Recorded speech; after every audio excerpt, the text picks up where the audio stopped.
Olá pessoal, sejam muito bem-vindos ao segundo vídeo do canal Entre Páginas. Meu nome é Beatriz e neste vídeo iremos falar um pouco sobre o livro O Som do Rugido da Onça, de Micheline Veronsky, lançado em 2021 e vencedor do Prêmio Jabuti na categoria Romance Literário. Oi gente, tudo bem? Eu sou o Pedro e agora eu vou falar um pouco mais sobre a autora do livro. Então, a Micheline Veronsky, ela é uma escritora, crítica literária e historiadora pernambucana nascida na década de 70. Ela também é mestre em literatura e crítica literária e doutora em comunicação e semiótica pela PUC São Paulo. Como escritora, Micheline recebeu alguns prêmios, como o Prêmio São Paulo de Literatura, o Prêmio Oceanos e o Prêmio Jabuti. O Som do Rugido da Onça é o seu 12º livro, e o que a inspirou a escrevê-lo foram duas litografuras retratando crianças indígenas que ela viu quando visitou uma exposição na Avenida Paulista. Em um vídeo no canal do YouTube da Companhia das Letras, ela disse o seguinte, abre aspas, quando entrei numa sala e vi essas litografuras, eu senti uma proximidade muito grande com aquelas crianças retratadas. E me impressionou muito a tristeza, um misto de tristeza e espanto que eu percebi nos olhares de ambos. Fiquei muito emocionada com isso. Isso me impactou de uma forma. Era como se eu os conhecesse. Fecha aspas. Depois, com muita pesquisa, ela foi descobrindo mais sobre essas crianças. Sobre como elas haviam sido sequestradas por cientistas europeus, tiradas de seus lares. E foi a partir dessas pesquisas que o livro O Som do Rugido da Onça nasceu. Agora, falando um pouco mais sobre o contexto histórico do livro, ele se passa em meados do século XIX, especificamente entre os anos de 1817 a 1820. Nesse período, dois cientistas alemães chamados Karl Friedrich Philipp von Martius e Johann Baptist von Spix vieram ao Brasil com o intuito de estudar cientificamente a fauna e a flora. Eles percorreram mais de 10 mil quilômetros pelo nosso território, passando pelos atuais estados de São Paulo, Rio de Janeiro, Minas Gerais, Bahia, Maranhão, Pará e a Amazônia. Ao retornarem dessa viagem, eles levaram muitos bens, como diamantes, animais, plantas e crianças indígenas. Algumas fontes afirmam que foram 4 crianças levadas, enquanto outras afirmam que foram 8 crianças. De qualquer forma, dentre essas crianças, apenas 2 conseguiram chegar vivas ao destino. Uma menina da tribo Miranha e outro menino da tribo Juri. Devido às condições climáticas a que foram impostos, eles também vieram a falecer pouco tempo depois de chegarem ao destino.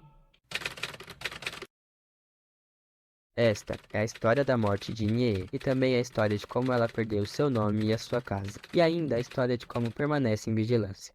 De como foi levada mar afora para uma terra de inimigos e de como, por arte deles, perdeu e também recuperou a sua voz. Preste atenção, essa voz que apresento agora não é a mesma voz que ecoava pela mata, chamando pelos seus irmãos mais velhos enquanto colhia frutos para levar para a maloca, e muito menos é a voz que foi silenciada por baixo das tempestades e dos gritos do capitão, a voz abafada por vergonha das imprecações incompreensíveis dos cientistas, e depois, contidas pelos risos nervosos dos cortesãos e pela impaciência rude das Fräulein. Os personagens do livro são muitos, mas os principais nomes que aparecem na obra são Inheê, que é basicamente a protagonista do livro, Caracaraí, ou Menino Júri, como é chamado por grande parte do livro, Márcios e Spix, que são os cientistas que levaram as 2 crianças para a Europa, Josefa, que é uma personagem que vive no mundo contemporâneo, Tomás, que é quase um amante de Josefa, Maximiliano e Caroline, que são rei e rainha da Baviera, respectivamente, Titsi, o irmão de Inheê, o pai, a mãe e o avô de Inheê, cuja autora não atribui nenhum nome para esses 3 personagens, exceto pelo pai de Inheê, que após ser batizado por um frade, existe ser chamado de João Manuel, além, claro, de Izar, o rio fêmea de Monique, e Tipaiuhu, a onça grande. O livro é dividido em 3 partes, a primeira parte com 21 capítulos e as demais com 10 capítulos cada. Vale salientar que os capítulos do livro são geralmente curtos.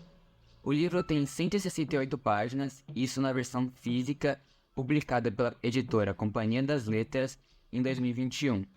O livro possui um narrador onisciente, ou seja, é narrado em terceira pessoa e o narrador sabe tudo o que está acontecendo na obra, inclusive os sentimentos dos personagens. O livro não possui apenas um tempo, já que ele se passa tanto no século XIX quanto na atualidade. No século XIX, quando a gente acompanha a história de Inhê, e na atualidade, quando a gente acompanha a história de Josefa. Alguns acontecimentos nos levam a crer que a história de Josefa se passa em meados de 2018. E o livro não segue uma ordem linear, já que ele se alterna entre o século XIX e a atualidade constantemente. O mesmo acontece com o espaço no livro, que se passa em 3 locais principais, onde hoje se localiza o estado do Amazonas, mais perto do rio Japurá especificamente, a cidade de Munique, na Alemanha, e São Paulo. E esses 3 locais vão se alternando conforme a história que está sendo contada no livro em determinado momento. Resumidamente, no enredo do livro, acompanhamos a história de 2 naturalistas que vieram no Brasil no século XIX, Spitz e Martius. E chegando no Brasil, eles exploram a floresta brasileira. E nesse percurso, eles voltam para a Alemanha levando pedras, desenhos, folhas e capturam, algumas pessoas para serem levadas para a Europa como objetos de estudo e como apresentações nas feiras mundiais. Algumas dessas pessoas eram crianças raptadas que morrem durante o processo, sobrando apenas a Inê e o Juri, que são os personagens principais da história, visto que a gente acompanha a visão deles dentro dessa trajetória na cidade de Munique.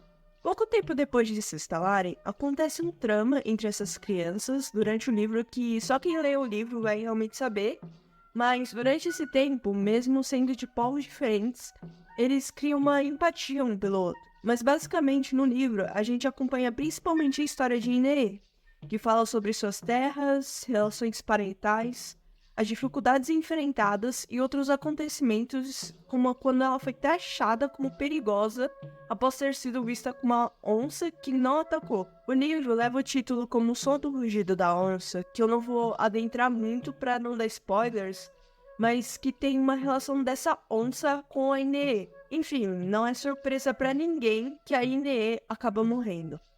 Porém, talvez só aquele corpo inicial. O papel suporta qualquer coisa que se deseje, Martius sabe. Suporta o desenho e o poema, sonho de liberdade e o medo, a cobrança e o pagamento da dívida. A palavra escrita permanece, eis o que acredita, e por sua permanência está convicto de que ela se confirma como superior à voz, que se dissipa, que se perde tão logo é proferida. É preciso ter, portanto, cautela com o que se escreve, medir cada palavra, encontrar as vestes que lhe cabem com exatidão, corrigir, reescrever, remendar as falhas. Eu particularmente gostei muito desse livro. Eu achei a linguagem dele encantadora, essa linguagem poética, lírica. Deixou o livro muito interessante, a leitura muito mais leve e cativante. E além disso, é importante, falar desse destaque que a Micheline dá às culturas indígenas. É um destaque muito essencial, que é pouco visto. Se a gente for pesquisar sobre a história do nosso país, pouco se fala sobre essas culturas, sobre esses indígenas que tiveram as suas histórias apagadas. E a Micheline, ela justamente dá esse destaque, das histórias apagadas, da cultura tirada, da cultura imposta pelos europeus, do que eles achavam que era certo, do quanto eles achavam que os indígenas eram bárbaros e que estavam nos caminhos errados e que precisavam se converter. Então, é incrível esse livro, dou nota 10, e recomendo a todos que querem conhecer o outro lado da história do nosso país. Olá, tudo bem? Sou Gustavo Borges e hoje eu vou falar um pouquinho sobre a minha opinião do livro O Som do Rugido da Onça. É um livro que conquista o leitor desde suas primeiras páginas. Tanto a dinamicidade, autenticidade, fluidez e principalmente sua escrita trazem uma leitura muito mais prazerosa e envolvente.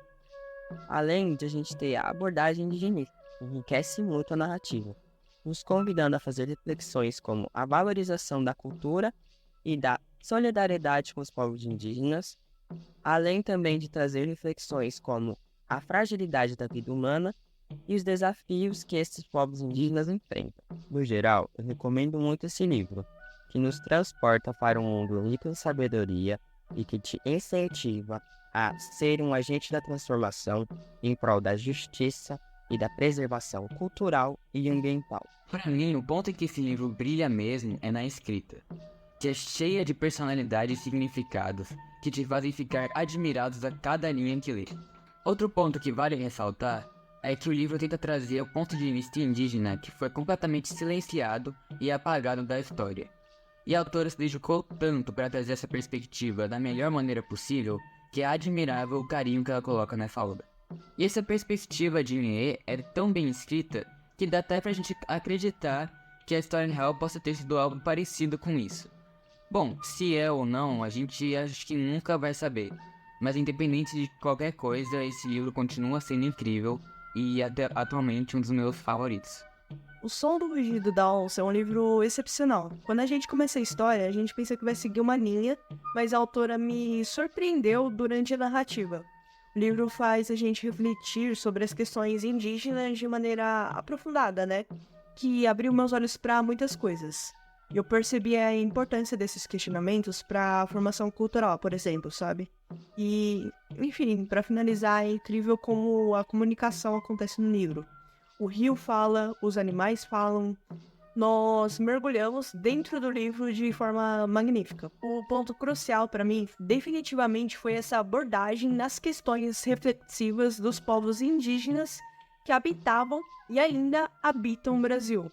Eu gostei bastante do livro, e seguindo o pensamento da professora Gema de que existem livros com ótimos enredos, porém com escritas mais ou menos, e livros com ótimas escritas, porém com enredos mais ou menos, eu diria que o que a Micheline Veronsky fez com O Som do Rugido da Onça foi a junção dos dois.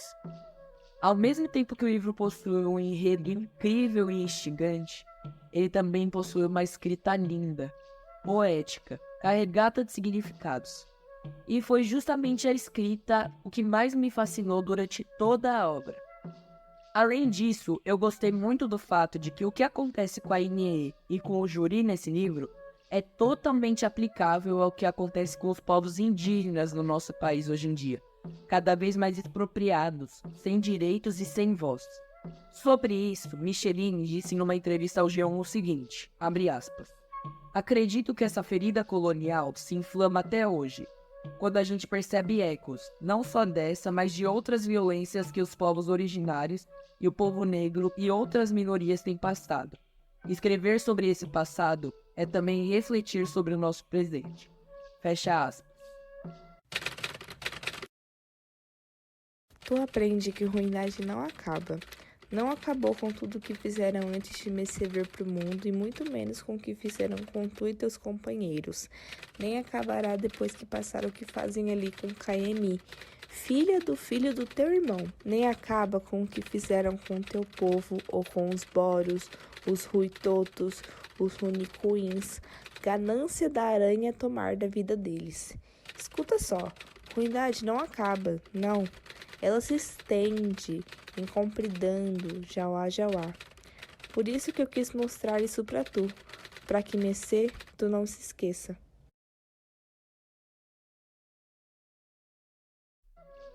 Infelizmente, ao fim de mais um vlog opinativo aqui no canal Entre Páginas.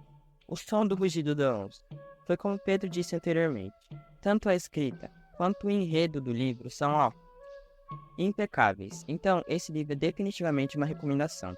Gostaria agora de pedir para vocês que se acompanharam até aqui, que se inscrevam, deixem o like, comentem, compartilhem, façam tudo o que der. Agradeço demais pela atenção, um abraço e até a próxima.